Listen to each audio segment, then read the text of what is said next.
Entrée du tunnel de Fourvière, ici, à peu près, un poids lourd qui circulait sur la 3e voie bouscule 9 voitures, il n'y a pas de blessés, il prend la fuite.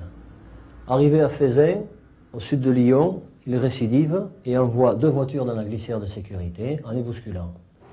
L'équipée sauvage de ce poids lourd espagnol, lancé hier après-midi à 130 km/h sur l'autoroute du Soleil, va alors continuer jusqu'aux portes de Montélimar. À son bord, un chauffeur de 24 ans, Fernando Schaffer. Au péage de Vienne, il grille un premier barrage de CRS avant d'être pris en chasse par les 3 unités de gendarmerie de l'autoroute et la brigade rapide d'intervention. Il m'a touché le pare-choc, il m'a touché à 2-3 reprises. Donc j'ai essayé une autre fois dans une côte, une légère côte, ce qui lui a forcé à réduire sa vitesse à 110 km/h environ. J'ai réessayé j'étais devant lui à 1 mètre, j'ai réduit ma vitesse tout doucement.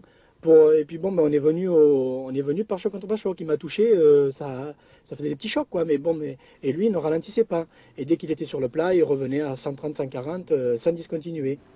Avec son 38 tonnes, le routier espagnol se livre alors à une véritable course de stock-car, zigzagant sur l'autoroute pour éviter les poids lourds qui, avec leurs CB, se mobilisent également pour tenter d'arrêter sa course infernale.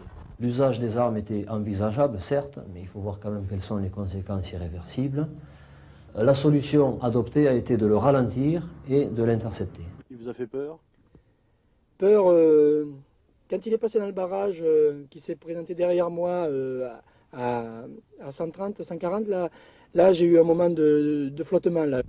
Finalement, le camion est contraint de s'arrêter à Montélimar après avoir percuté la glissière centrale et un total de 16 véhicules.